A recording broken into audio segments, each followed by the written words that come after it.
The Palestine Papers and Al Jazeera investigation. Day 4, the Gaza bombshell. Was the Palestinian Authority tipped off about Israel's invasion? Evidence the PA bowed to US pressure and sabotaged the war crimes report. And an invitation for occupation. The PA invites Israeli soldiers back to the Strip.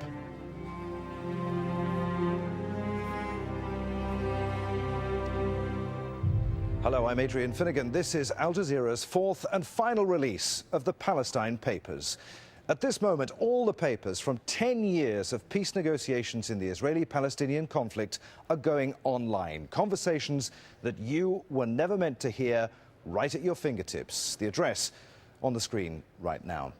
On this program, what the Palestine Papers reveal about the Gaza war. The documents hint that Israel warned the Palestinian Authority that an attack was coming. And they prove that the Palestinian Authority torpedoed the UN's human rights report on the war under pressure from the United States. We begin with Mike Hanna.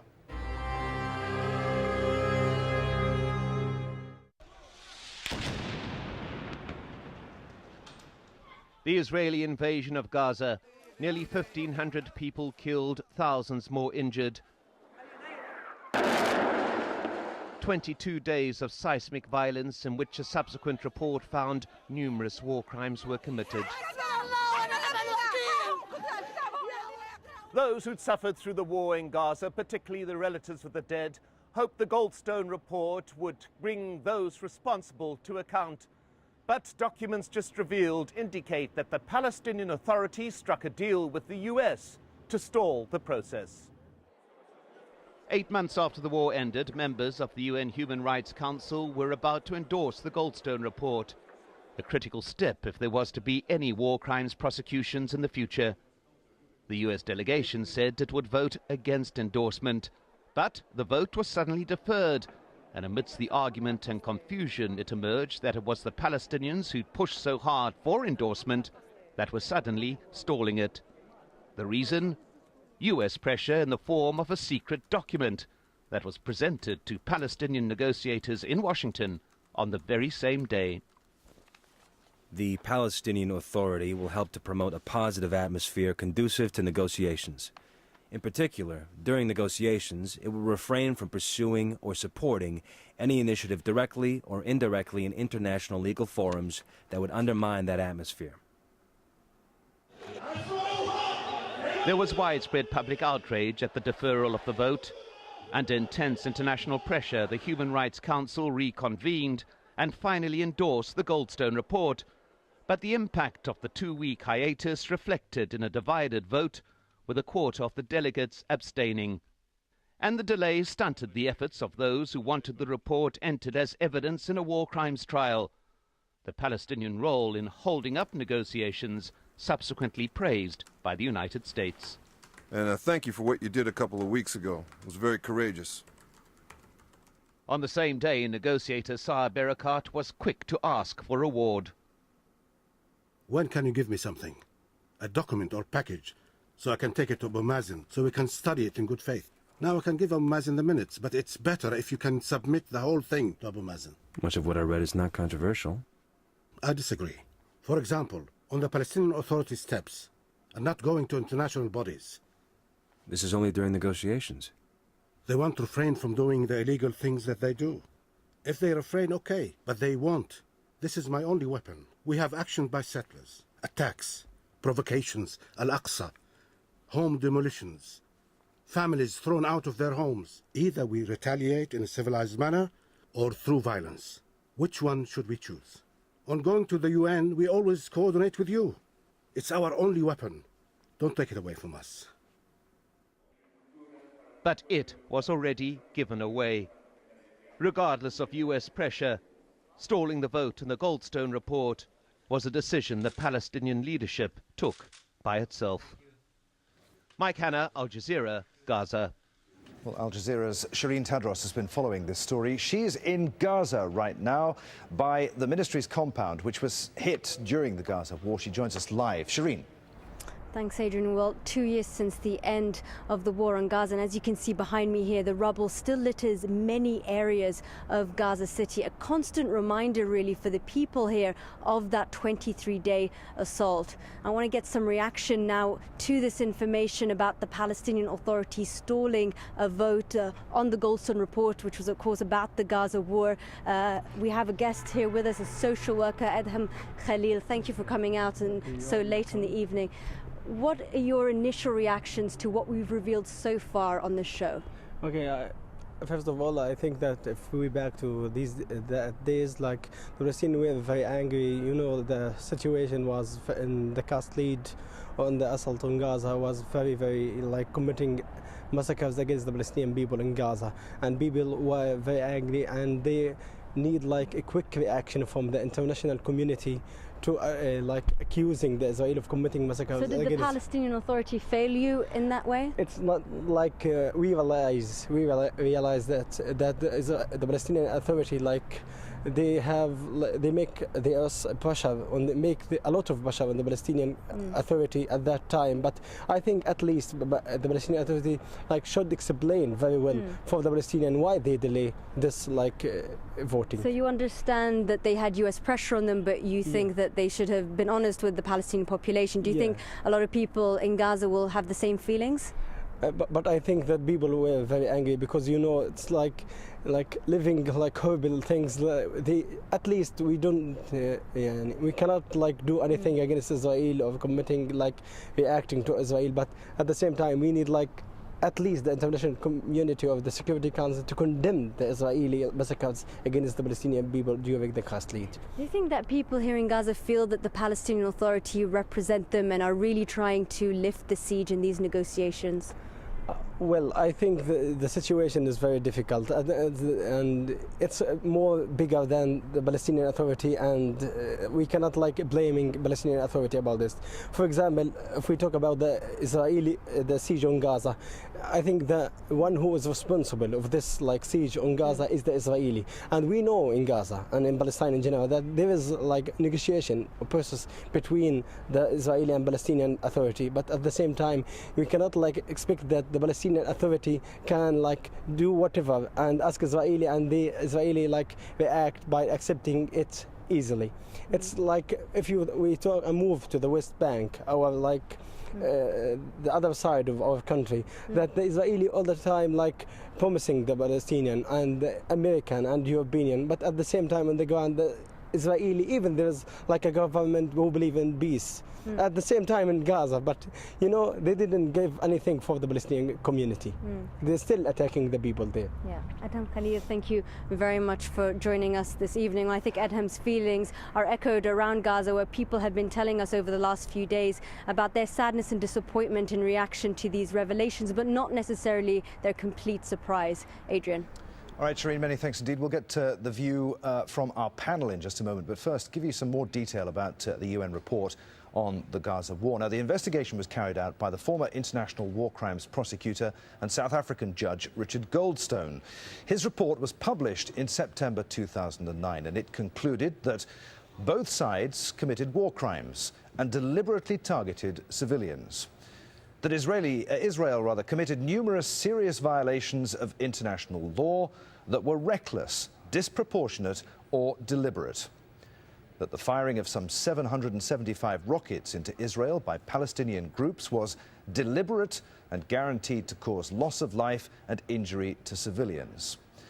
The Goldstone report called on both sides to hold independent investigations within 6 months or risk having the cases referred to the International Criminal Court. And to date, the UN says that neither side has conducted credible and adequate investigations. Now, let's introduce our panel of experts. Ali Abunimah is the co-founder of the Electronic Intifada. Patrick Theros is a former US ambassador to Qatar.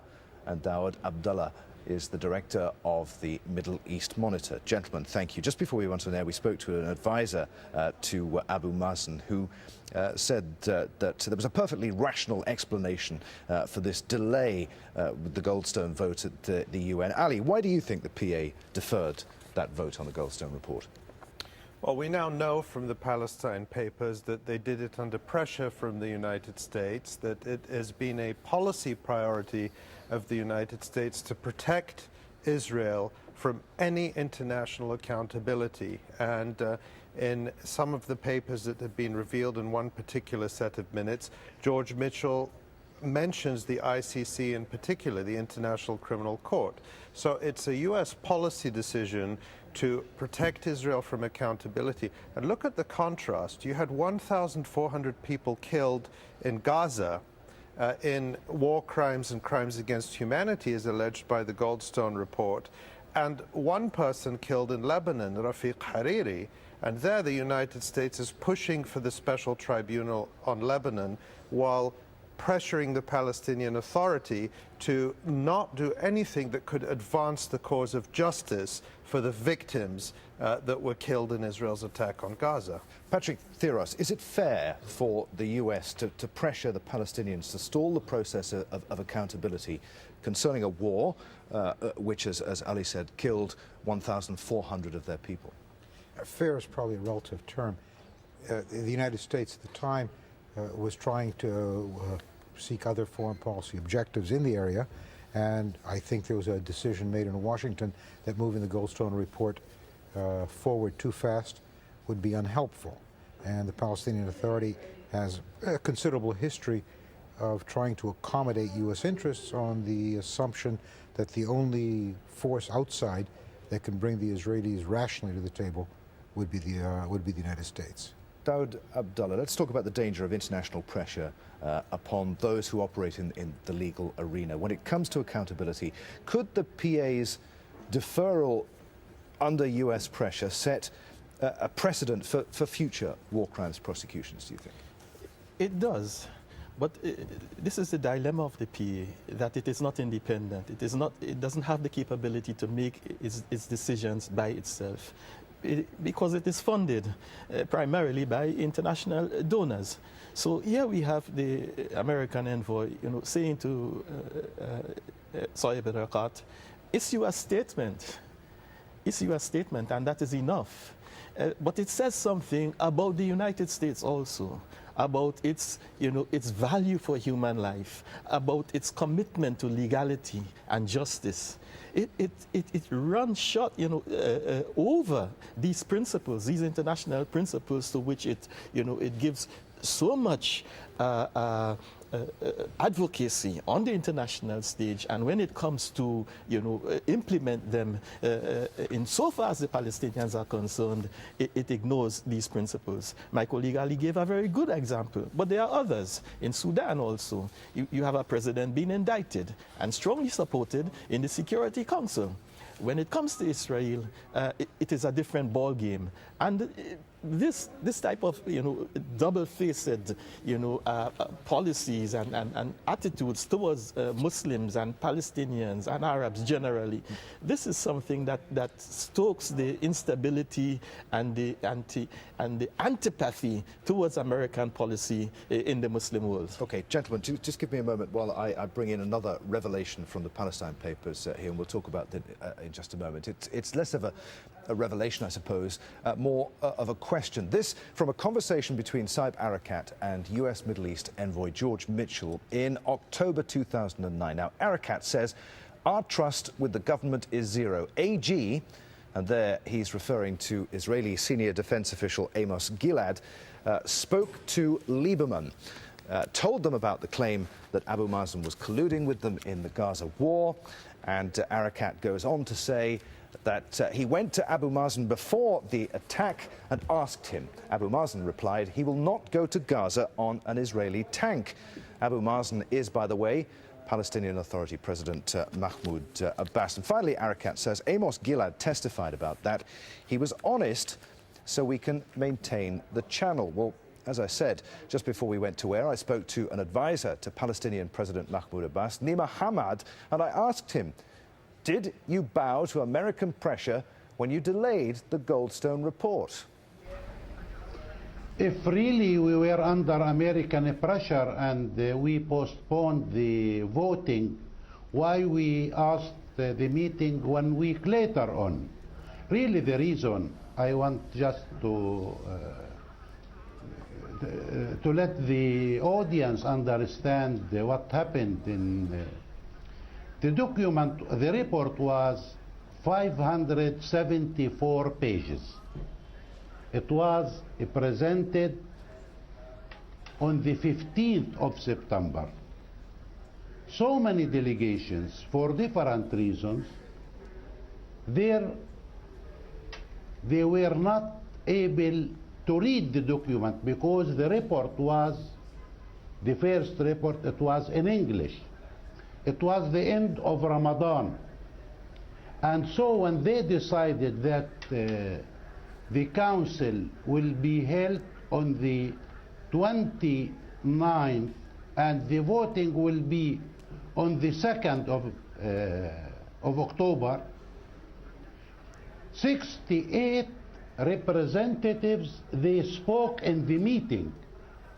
And so it was for us so complicated, we were not able to be sure who will vote in favor and how many will vote against. All right. So I'm sorry to interrupt you.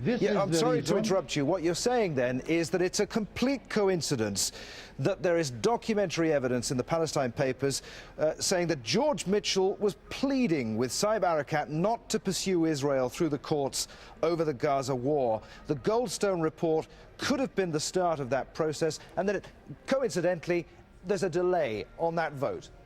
Okay, I can also tell this story.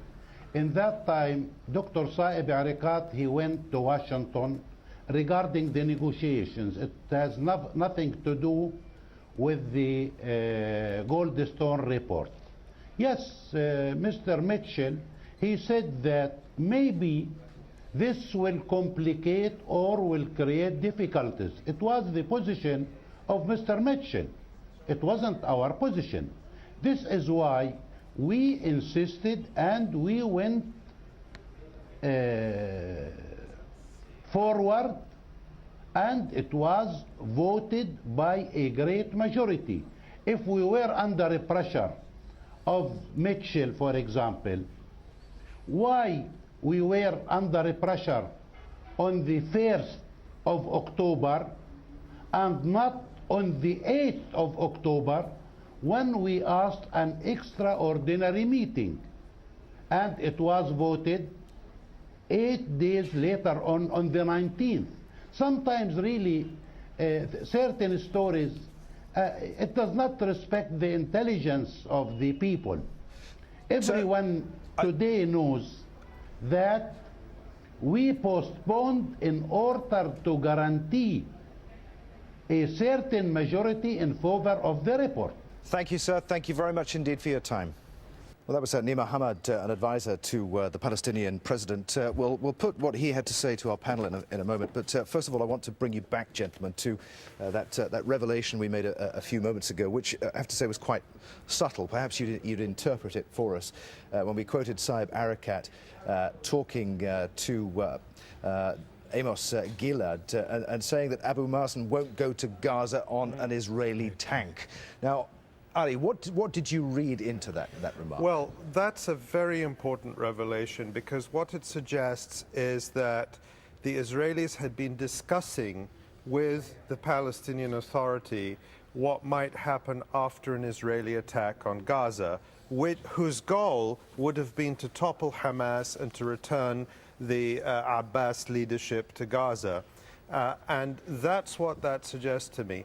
And the reason I believe that's the case is because when you look at the papers in totality, and I believe they're all out on aljazeera.net tonight, you see that this was a constant obsession of the Palestinian Authority and the Israelis, how to overthrow Hamas, how to undermine Hamas and restore the Palestinian Authority to Gaza. So essentially, the PA knew that Israel was going to go to war in Gaza.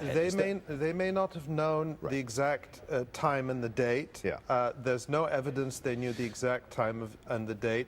but there is evidence that it was discussed with them and that they were aware this would happen, and I've seen that in the documents myself. Abdullah Dawood, picking up on what Ali was saying there about Fatah being obsessed with Hamas, the papers show time and time again that is the case. Do you think that might have influenced their thinking in their handling of this vote on the Goldstone report? Well, yes. First of all, I concur with the view that there is a great obsession with Hamas in the documents, and to the degree that these negotiators, they have been actually, in a sense, using a form of political blackmail with the Americans and saying, well, if you don't support us, you get bin Laden, you get Aziz Drake, you get Hamas. And they even took the argument beyond Gaza and said, well, you will get the Muslim Brotherhood in Egypt, because if Gaza falls, Egypt would fall. Some very ludicrous, arguments on their part. And despite the fact that these arguments were very superficial, somehow the Americans and the Europeans, they fell for it. It betrays their own attitude towards the Muslim world, towards the Palestinian people. They see them in very simplistic terms. Either you are a supporter of Hamas, or you're not, or you are a supporter of bin Laden, or you're not. This very simplistic, approach to the Muslim world and its politics. We'll talk more about that a little later in the program. Of course, we must point out that Nima Hamad denied any foreknowledge at all of this attack in Gaza. Let me just bring in Patrick here. Given America's standing as a world power, Patrick, why couldn't the US have pressured Israel to resume negotiations even while the UN was investigating crimes committed by both sides? In other words, why did the pressure have to be applied to the Palestinian Authority? Why couldn't the vote have gone through? Why couldn't the vote have gone through? As I said previously, I think simply the idea felt that the Goldstone report would be a distraction from the effort. But if I could get to the subject of knowing in advance, the entire world knew in advance. It's that there was going to be an attack. Whether, at that point, it was so obvious, at least everybody I knew in Washington at the time, my recollection, is it was obvious there was going to be an attack. It was a question of time. Perhaps the intensity and the ferocity that the attack came as a bit of a surprise. But I don't think anyone should have been surprised. But one of the points we're missing here, and this is a sad thing to say, is if there is a bit player in this whole drama, it's the Palestinian Authority. The Palestinian Authority has very little authority and has few resources at its command. It at the time was hanging on, having just lost an election and then having been evicted from Gaza. Their ability to influence anything at that time was very close to nil. So, they were trying to get some traction. Yeah. But I don't think, obviously they didn't get any traction, but I think they were just trying to get traction. Okay, gentlemen, I know you want to continue talking about this, but we could debate this for the whole hour of the program. We've got other things to reveal from the Palestine Papers. Let's bring in Karma Nablusi now, who's a fellow in politics at Oxford University. Now, she's also a former PLO representative. She joins us live from Oxford.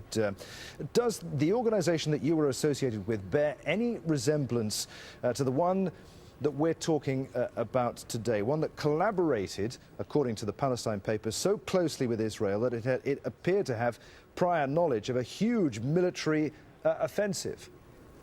Well, I think what you're highlighting is something that the papers have shown over the last 4 days, which is a long evolution of de-democratization, which is, the big story is really about how the Americans have controlled this situation, how the Israelis, how highly colonial the process has been over all of these stages, and especially over the last decade.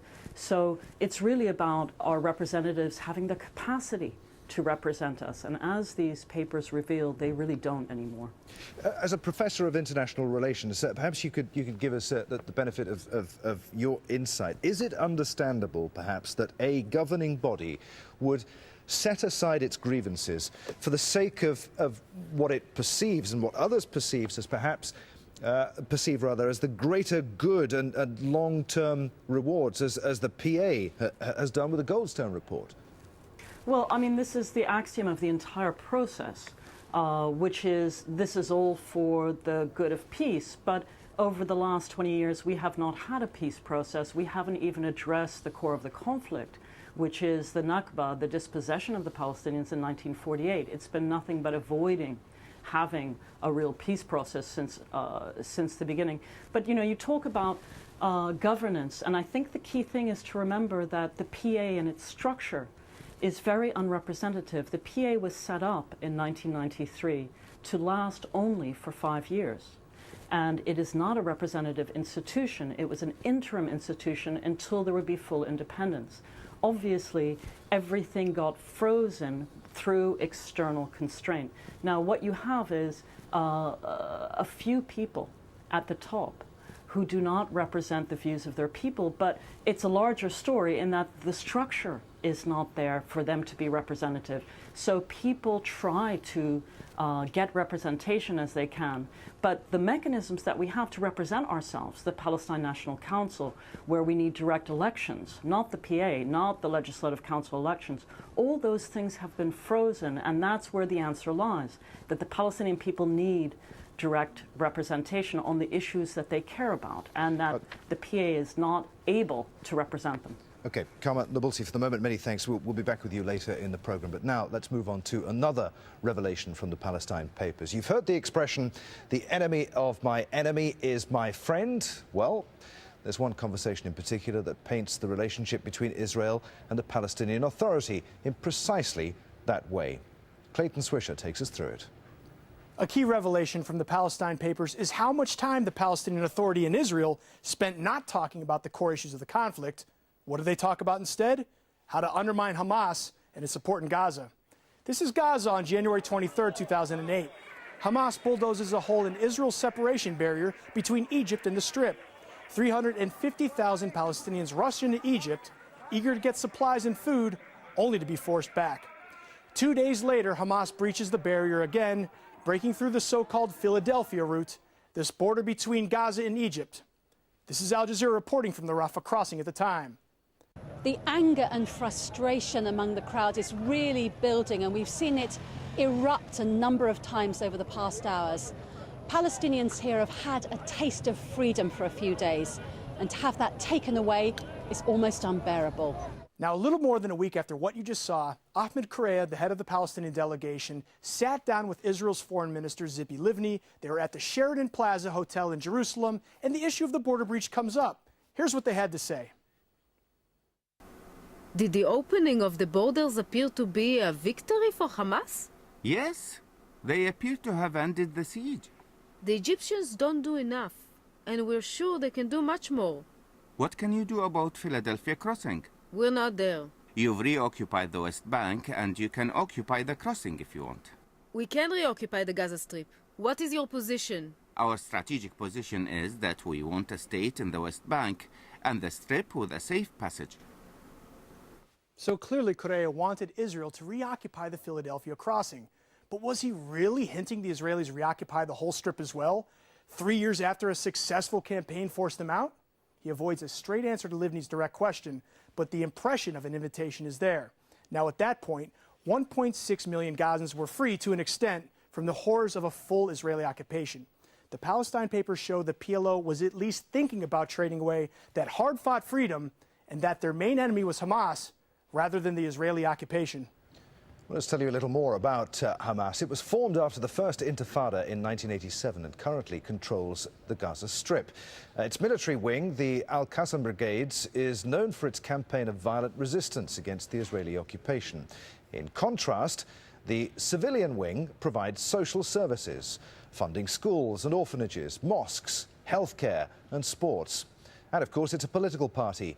Hamas won Palestinian elections in 2006, but much of the international community refused to accept the result and considers Hamas a terrorist organization. Well, Hamas's election victory caught many people off guard. US Colonel P.J. Dermer was working in the region at the time. He tells us about the American reaction. It was not predictable, but the signals were there that things weren't going to go exactly as the Palestinians thought they were. I saw all the behind-the-scenes pushing from Washington that we got to get these elections done. You know, they'd already been delayed once by the Palestinians, and Washington argued to have them, conducted. And then I watched the sheer reversal and terror coming out of Washington to Tel Aviv and Jerusalem about, oh my God, what happened? Why didn't we know? Number one. Number two is we can't let this stand. We're talking about the elections. That's correct. Yeah. Elections, and we got to do something foremost about Hamas. And then, of course, a little bit later, Hamas actually physically took over Gaza and took over the Fatah forces and took over forces promised by several prominent Palestinian leaders that, they would have to fight this force. And don't forget, as I said, some of those units had come out of Egypt after training. All right, let's quickly go back to our panel. Ali Abunimah, Patrick Theros, and Daoud Abdullah. Ali, I want to quote to you from the papers one more time. This is a conversation with Israeli security official Yoav Mordecai asking a PA representative, quote, how is your fight against civilian Hamas? The officers, people in municipalities, etc. This is a serious threat. Hazem Attallah, the representative, replies, I don't work at the political level, but I agree we need to deal with this. And then Mordecai goes on to say Hamas needs to be declared illegal by your president. So far, it's only the militants that are illegal. What do you make of that call for President Abbas to declare Hamas as an entity illegal and not just its militants? We'd have to check this, but I think he did actually do that after the June 2007 takeover of Gaza. But the key point about that quote is it fits into a very consistent pattern. If you look across the papers which deal with Gaza, there is, and Hamas, there is an obsession to take down Hamas on a political level, social level, military level, economic level. There's even one occasion in the papers where Saeb Erekat is complaining to George Mitchell, or telling George Mitchell about how the Israelis are not doing enough to keep Gaza besieged. So it runs all the way through the documents. Patrick Theros, the papers show that the EU wanted to engage with Hamas. We read a quote yesterday where EU envoy Mark Otte tells Saeb Erekat that the EU has to deal with the realities of a Hamas government and that the EU would encourage Hamas to change and make things work. Why can't the US take that sort of pragmatic view of Hamas? Well, the EU didn't stay with that view very long. I remember shortly thereafter an interview with the, I'm trying to remember her name right now, senior moment, the lady who was in charge of the relationship with the Middle East, who was asked repeatedly on European television, well, why aren't you accepting the results of an election? Where, and she kept coming up with the most convoluted answers. There were those of us in Washington at the time arguing, and still believe that perhaps the most serious mistake we made was not accepting the elections and then dealing with Hamas as the government of the Palestinian Authority, put them on the spot, let them fail. Don't give them an excuse to say that we're at fault. So why would you want them to fail? No, if they're going to fail, then let them fail.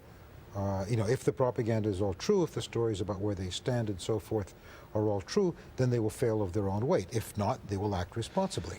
All right. Daoud Abdullah, is it fair for the US to still label Hamas a terrorist organization, given that as an organization it's obviously so much more than just a military wing? How much of a difference would it make in the region as a whole if the US changed its attitude to Hamas and was a little more pragmatic? Well, it should have been for a very long time ago, because the US sat down and spoke to Sinn Féin in Northern Ireland at a time when Sinn Féin had not given up its weapons, you see. And they came to an agreement, the peace agreement in Northern Ireland. So there's nothing really except Israeli pressure on the Americans, that rejects a dialogue, a constructive dialogue with Hamas on this matter. But it should be noted, however, that behind the scenes, there are contacts. Many Europeans, they go to meet Hamas officials in Damascus, in Lebanon, and elsewhere.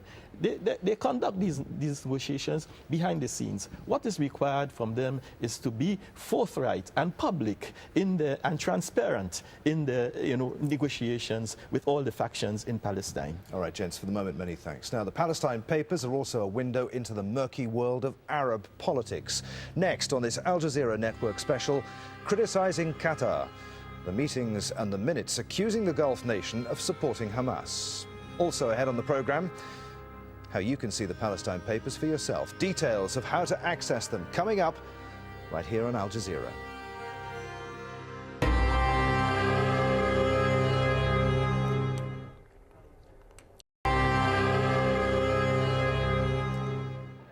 Welcome back. This is the Palestine Papers, the final release. Now, over these last 4 days, Al Jazeera has revealed some of the most alarming findings from a cache of more than 1,600 documents. Now, we've published them all. Minutes, memos, maps and emails. But let's just take a moment to remind you of the revelations themselves. Day 1, Jerusalem. We showed you how PLO chief negotiator Saeb Erekat offered Israel the biggest Yerushalayim in Jewish history, annexing every settlement in East Jerusalem bar one. And he offered to be creative in talks about Islam's third holiest site, the Haram al-Sharif. Day 2, refugees. We released papers showing how the PA offered to trade millions of Palestinian exiles' right of return in exchange for a state. Day 3, security. We revealed how PA forces colluded with Israel to battle Hamas and even killed their own people, and how the British spy agency MI6 drew up a plan to abduct and detain the PA's opponents. And now we're focusing on Gaza and how the US pressured the PA into giving up on a UN report on war crimes. Now, the Palestinian Authority's Interior Minister has denied those claims that the PA sanctioned the Israeli hit on a Fatah-affiliated fighter. The Palestine Papers document this exchange between Nasser Youssef and Shaul Mofaz, the Israeli defense minister. Mofaz says to Youssef, "Hassan Madhoun, we know his address, and Rashid Abu Shabak knows that." Shabak was head of security in Gaza at that point. "Why don't you kill him?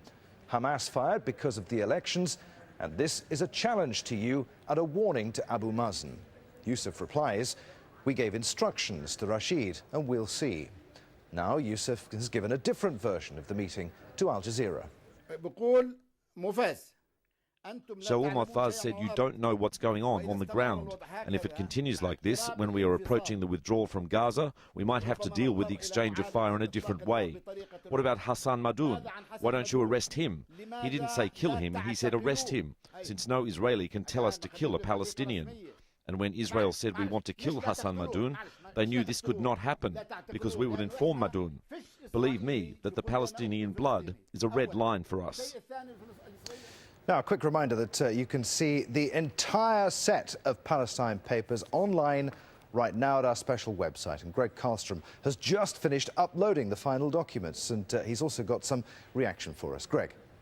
Adrian, a surprising endorsement for the Palestine Papers coming in from the Israeli government. The Jerusalem Post reporting just now that Gilad Erdan, he's an Israeli cabinet minister, called them a blessing, and he said that they revealed the truth of the Israeli-Palestinian negotiations. All of these 1,600 files are now up on our website. We faced some allegations over the last few days that we've taken these papers out of context, that we've distorted them.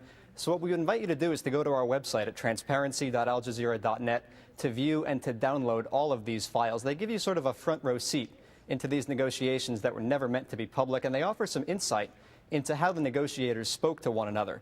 To take you through one of the more interesting exchanges that we have, it's minutes of a meeting from October 2009. This is when Saeb Erekat, the Palestinian Authority's envoy, met with George Mitchell, the U.S. Middle East envoy.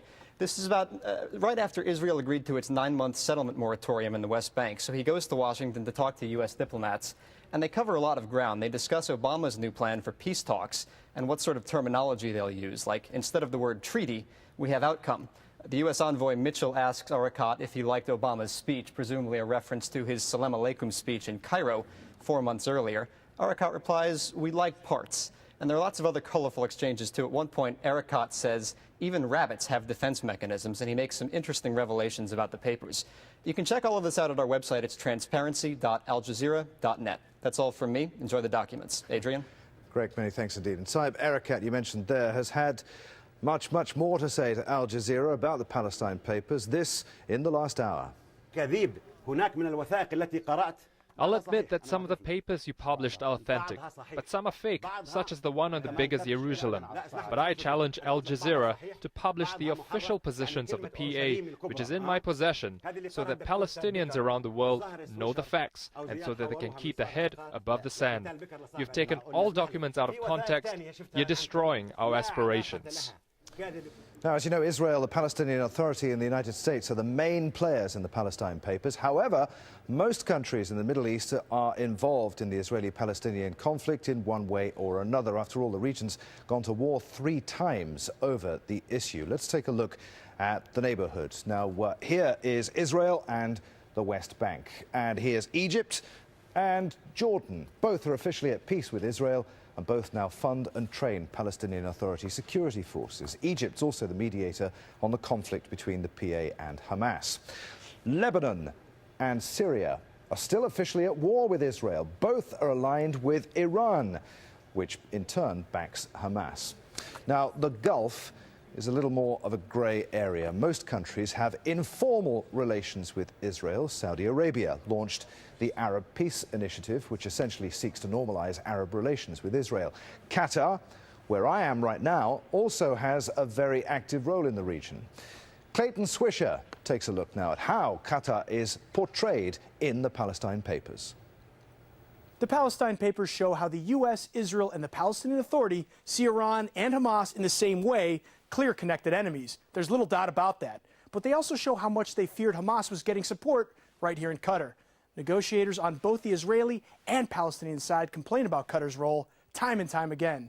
In April 2008, the Palestinian security chief, Hazem Attallah, says someone from Qatar is funding one of the terrorist groups. Senior PLO official Ahmed Correa responds, "Why did you mention Qatar?" And Attallah says because Hamas is funded from Qatar. And at that point, Zivi Livni says she canceled a visit to Qatar because they fund Hamas. Later that year, Chief PLO negotiator Saeb Erekat is recorded in a meeting summary as personally asking the emir to stop playing games.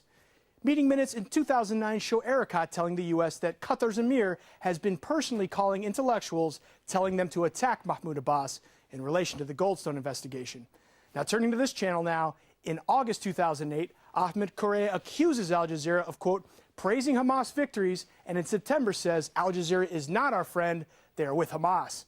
The documents reveal the annoyance shared by both Israelis and the Palestinian Authority at Qatar's foreign policy, especially when it comes to the Middle East conflict. Well, in response to those allegations made by the Palestinian Authority against Al Jazeera, this is the network's official statement. Al Jazeera is a global news organization that devotes a great deal of its resources and airtime to covering the conflict in the Middle East. At all times, the channel adheres to the highest editorial standards and offers viewers impartial, balanced, and in-depth coverage of events in the region and beyond. To underline our commitment to transparency and accountability, we're publishing all of the documents in the Palestine Papers online, including the allegations made against Al Jazeera. Back to our panel now. Ali Abu Numa, Patrick Theros, and Daoud Abdullah. Daoud Abdullah, what do you make of the fact that the PA is talking in such a critical way, not about Al Jazeera, but about Qatar, their Arab brothers, to, of all people, Israeli officials? Yeah, I think the problem with the PA here is that if you have something to hide, then you would have a problem with Al Jazeera. That's to begin with, because you will be exposed. And so these people are very nervous with Al Jazeera's, media trajectory, how it it conducts its coverage of issues. But on another level, with the the relationship with the government during the war, after the war, there was a summit in Qatar, and Mahmoud Abbas was invited to Qatar. He didn't want to come. He said, I can't get a passport out. I can't, And then the foreign minister of Qatar said, I can get the passport out so you can come to Qatar. And let's discuss what's happening in Gaza.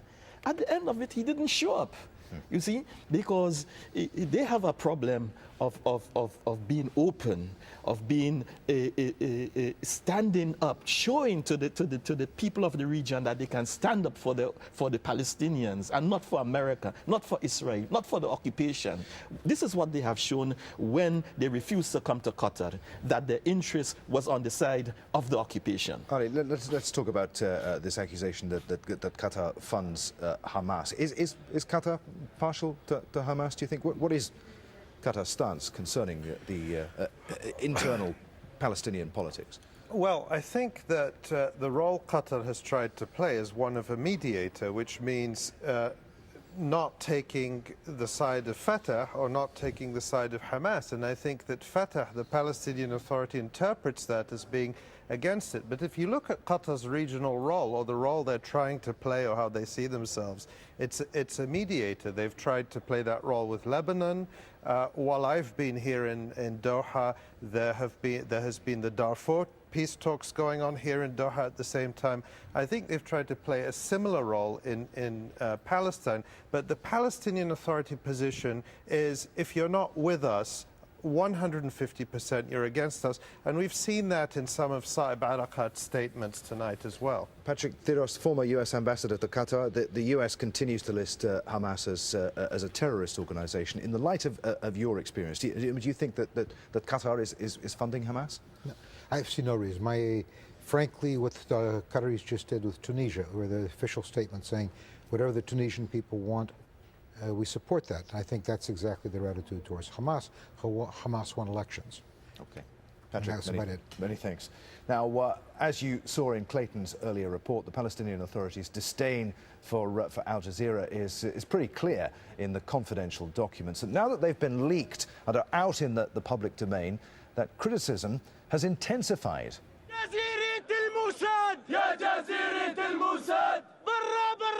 From the chants to the banners, the message has been clear. Al Jazeera, responsible for leaking the Palestine papers. Al Jazeera, the enemy.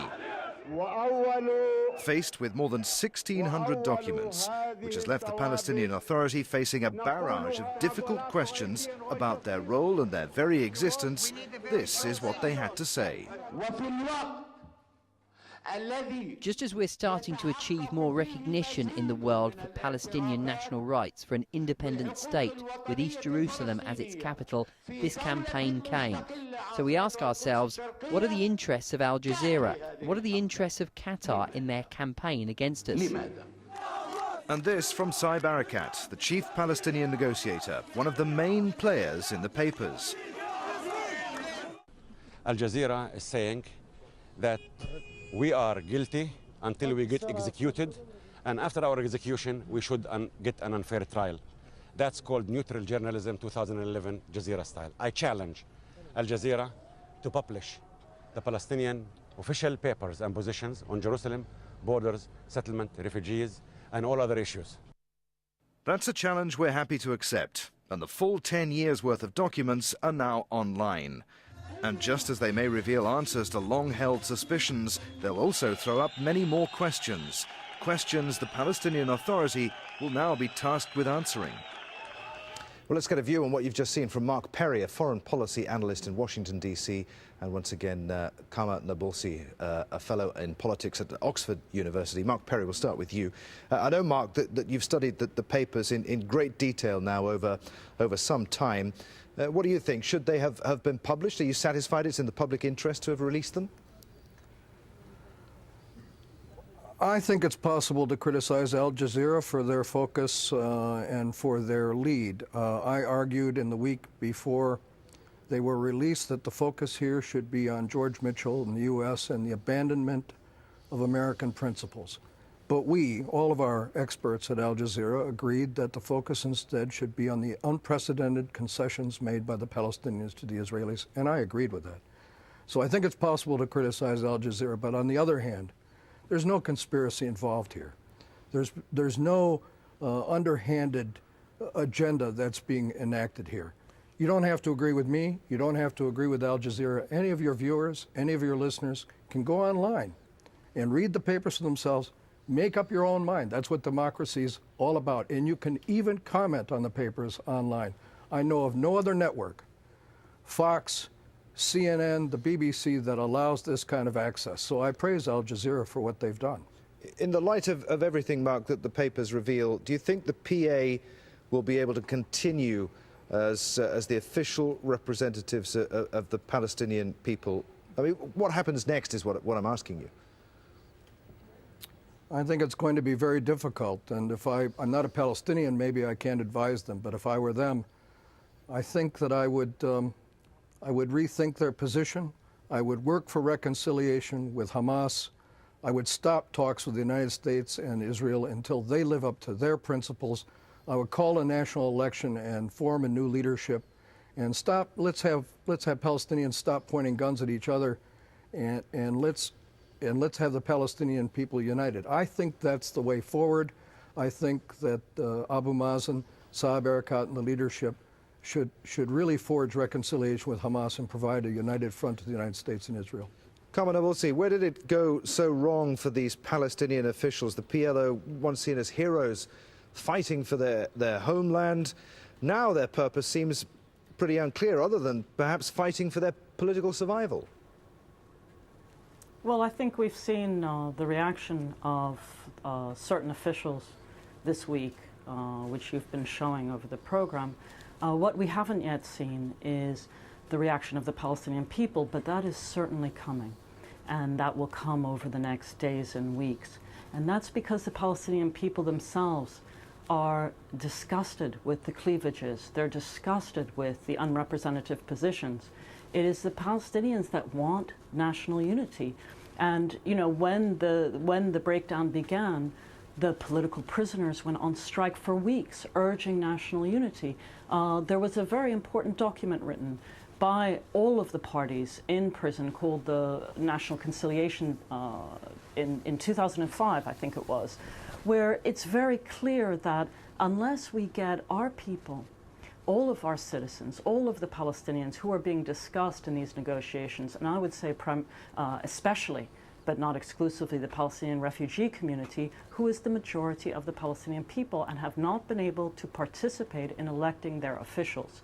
And it is only through that way, the democratic deficit is so large that you will see Palestinians coming together to try to create that self-representation again, because strong negotiators, I mean, first of all, don't negotiate when there's nothing to negotiate about. But your representatives should represent you, and the Palestinian people, our young generation all over the world, in refugee camps everywhere, the Palestinians in Gaza and the West Bank. It's not about Fatah or Hamas, it's about coming together to create our own representative political platform. And so that's definitely the next step to come, and I have no doubt that it will. Kamran Abolsi, Mark Perry, for the moment, many thanks to you both. I want to fit in one more revelation from the papers before we go. Another exchange from October 2009. In it, Saeb Erekat tells US officials that Palestinian President Mahmoud Abbas helped to secure funding for the Iranian opposition, led by Mir Hossein Mousavi. And what you're about to hear is an audio reenactment of that conversation. Here it is. 10 days ago, we had to convince a Palestinian businessman to pay $50 million for Mousavi to have a radio station. And let's look at another quote 2 years earlier, 3 months after the Hamas coup in Gaza. Saeb Erekat talking about peace negotiations with US Security Coordinator Keith Dayton. He says failure here will mean failure of the moderate camp in the Arab world. Egypt, Jordan and Saudi Arabia may collapse, and I can see how some in Israel will be willing to strike a deal with Hamas on a ceasefire. Let's go back to our panel. I'll ask you about that second quote in just a moment. But first, Ali Abu Nima, what's your reaction to what you heard about the fact that the PA might, in Erekat's words, have spent $50 million on a radio station for the Iranian opposition leader? Or trying to broker that. Yeah. To get, well, you know, Erekat says in one of the documents to Condoleezza Rice, in a meeting with Condoleezza Rice, you know, we are part of the greater Middle East. This was the Bush administration initiative. Basically, we're at your service. And that's the kind of thing. They're trying, in a sense, to become a client regime of the United States. Dawood Abdallah, that exchange between Saeb Erekat and Keith Dayton, when he said failure here will mean failure of the moderate camp in the Arab world. Throughout the papers, we've seen him offering for the PA to act as a buffer against what he calls Islamist forces, whether it be Iran, Hamas, Hezbollah. I mean, what's he trying to achieve there? He's trying to impress the Americans, because the whole, you know, the American policy in the region is based on the premise of, you know, you have a war of terror. Hamas is in the camp of the terrorists, and therefore there are no holes barred we should do everything to destroy them. This was the commitment they gave in the roadmap in 2003. And every policy that was pursued thereafter was against Hamas. Whether we speak of Gaza or we speak of the West Bank, it was within that context of the commitments given by Abbas and his group in 2003 against what they call the infrastructure of terror. However, Israel gave certain commitments to dismantle the settlements. What did they do about it since 2003? We know absolutely nothing. Patrick Theros, as a diplomat, what do you think of Arafat's approach? Is it effective? It's a pathetic attempt to curry favor. Right. And that's about it. And that's about it. Okay. Look, we're almost out of time. I just want to give you all some time for a final thought, 30 seconds each, on not just what we've heard today, but what you've read and learned from the papers. There's 1,600 documents that you've got. Ali, let's start with you. Like I said at the beginning of these 4 days, this is a bombshell. It's going to take time for all the ripples to go out. People need to study these papers. But one conclusion I've reached is the peace process, as we know it for the past 2 decades, is dead.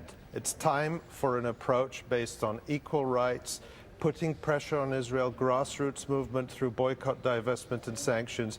Meetings behind closed doors is not going to bring peace and justice. Patrick Theros, do you agree with that? In general, frankly, there's very little that I've read in the papers so far that wasn't either common knowledge in Washington or even reported in much of the American press.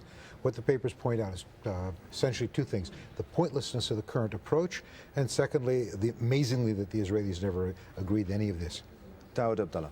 Well, it demonstrates to us why we have taken 20 years to get where we are. And if we continue along these lines, we would take another 20 and still not achieve anything. Why? Because the Palestinian leadership is very weak and inadequate. The Israelis are intransigent, and the Americans are in collusion with them. Okay. Gentlemen, thank you. Ali Abu Nima, Dawood Abdallah, Patrick Theros, many thanks. Now, we have a special debate in Washington, D.C. on Thursday at 2000 hours GMT. The Palestine Papers lifted the lid on a political process that failed. A special panel in the United States is going to debate what President Obama should do next. And what about Plan B? Israelis and Palestinians under one rule. Why Israel's in 2 minds about a one-state solution. In the meantime, you can read the Palestine Papers for yourself, all 1,600 of them, now online. Just go to transparency.aljazeera.net and follow the instructions. I'm Adrian Finnegan. This is Al Jazeera.